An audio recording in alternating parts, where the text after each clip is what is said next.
नमस्कार। आनंद सूत्र चैनल पर आप सभी का स्वागत है। और आज अष्टावक्र गीता में हम आगे बढ़ते हैं, जहां पर राजा जनक पूछ रहे हैं कि जीव की सत्यता और माया के बारे में आप क्या कहेंगे। तो ऋषि अष्टावक्र कहते हैं, तुम ही सब कुछ देखने वाले हो। देखने वाला एक ही है और वही सदा से मुक्त है। ये पूरी दुनिया जो दिखाई देती है, शरीर, मन, विचार, लोग, हालात, सब देखा जाने वाला है। और जो देख रहा है वो तुम हो। असल बंधन क्या है? ये नहीं कि तुम बंधे हुए हो। बंधन बस इतना है कि तुम देखने वाले को कुछ और समझ बैठे हो।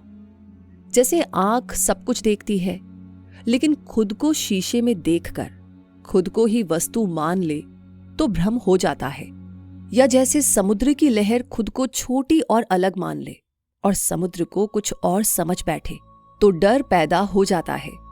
वैसे ही जब देखने वाला खुद को शरीर, मन या व्यक्ति मान लेता है, यहीं से बंधन शुरू हो जाता है। सच तो यह है कि तुम देखने वाले हो, तुम दृश्य नहीं हो, तुम साक्षी हो, तुम कहानी नहीं हो। अष्टावक्र जी कहते हैं, जब देखने वाला खुद को देखने वाला ही जान ले तो उसी पल बंधन टूट जाता है। क्योंकि मुक्ति कोई नई चीज नहीं है, तुम तो पहले से ही मुक्त हो। अगर तुम्हें मैं ही करने वाला हूं इस अहंकार के काले सांप ने डस लिया है, तो एक ही उपाय है, इस विश्वास का अमृत पियो। मैं करने वाला नहीं हूं। मैंने किया, मेरी वजह से हुआ, अगर मैं ना होता, बस यहीं से तनाव शुरू होता है। यहीं से डर, अपराध बोध और थकान आती है।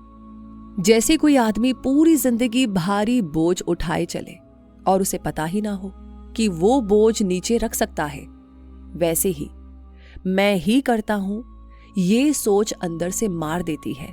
इसलिए अष्टावक्र जी कहते हैं, ये अहंकार काला सांप है और इसका इलाज है ये समझ, काम होते हैं, शरीर करता है, मन सोचता है, प्रकृति चलती है, लेकिन मैं सिर्फ देखने वाला हूं। जैसे बिजली से पंखा चलता है लेकिन बिजली खुद नहीं घूमती, वैसे ही चेतना की उपस्थिति में सब कुछ होता है, लेकिन चेतना कुछ नहीं करती।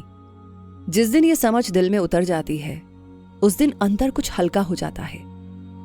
इस अमृत को पियो, अहंकार का जहर अपने आप उतर जाएगा और तुम फिर से जीवित हो जाओगे, शांत, स्वतंत्र और सच में खुश। क्योंकि अज्ञान एक जंगल की तरह है, घना जंगल जहां पर रास्ता दिखाई नहीं देता, जहां पर इंसान भटक जाता है। उसी तरह अज्ञान में रहते हुए सच दिखाई नहीं देता। अब इसका उपाय सुनो। इस अज्ञान के जंगल को एक ही आग से जला दो।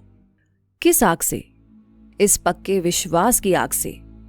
मैं एक हूं, मैं शुद्ध चेतना हूं।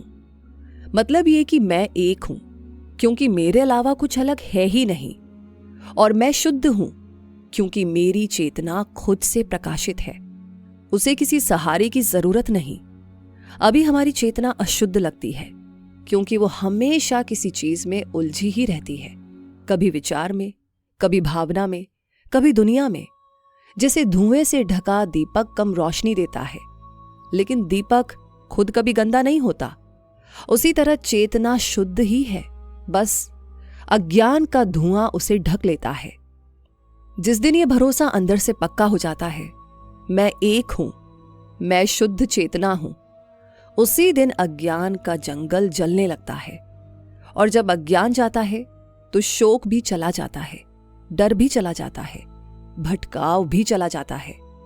पर जरूरी यह है कि इस आग को जलाए रखो और फिर स्वतंत्र रहो, हल्के रहो, सच में खुश रहो।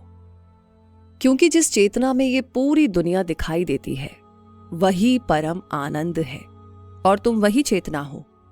ये दुनिया सच में वैसी नहीं है जैसी दिखाई देती है। ये तो बस एक कल्पना की तरह है।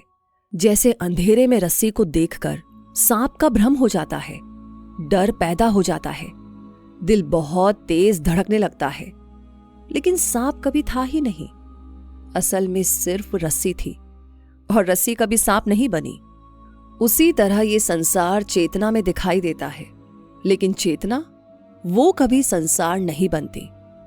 अज्ञान की वजह से हम नाम, रूप और घटनाओं को सच मान लेते हैं और डर, दुख, तनाव खुद ही बना लेते हैं। अज्ञान की वजह से हम नाम, रूप और घटनाओं को सच मान लेते हैं और डर, दुख, तनाव खुद ही बना लेते हैं। लेकिन जिस चेतना में ये सब दिखाई दे रहा है वो हमेशा शुद्ध, शांत और अछूती रहती है। जैसे कि स्क्रीन पर डरावनी फिल्म चल रही हो, लेकिन स्क्रीन कभी डरती नहीं। तो तुम वही स्क्रीन हो, तुम वही चेतना हो। इसलिए रस्सी को रस्सी की तरह देखो, सांप को छोड़ दो। नाम और रूप को सच मत मानो। जब ये समझ दिल में उतर जाती है तो डर ढीला पड़ जाता है, दुख हल्का हो जाता है, क्योंकि तुम वही हो, शुद्ध चेतना, परम आनंद। और जब आपको ये समझ आती है तो जैसे कोई बोझ चुपचाप उतर रहा हो। अगर इन शिक्षाओं को सिर्फ सुनने के बजाय थोड़ा सा जीने की कोशिश करें तो आजादी किताबों में नहीं, अपने ही भीतर मिलने वाली है। तो दोस्तों, अगर आप चाहते हैं कि अष्टावक्र गीता के आगे के एपिसोड भी आपको मिलते रहे, उसके लिए हमें कमेंट सेक्शन में यस जरूर लिखकर भेजिएगा।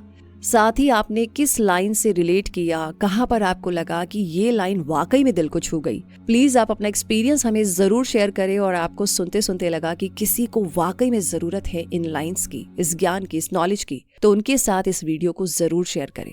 मिलेंगे जल्दी ही, तब तक के लिए शांत रहिए, सचेत रहिए और अपने भीतर मौजूद उस अनंत को महसूस करते रहिए, क्योंकि यही है परम आनंद का सूत्र।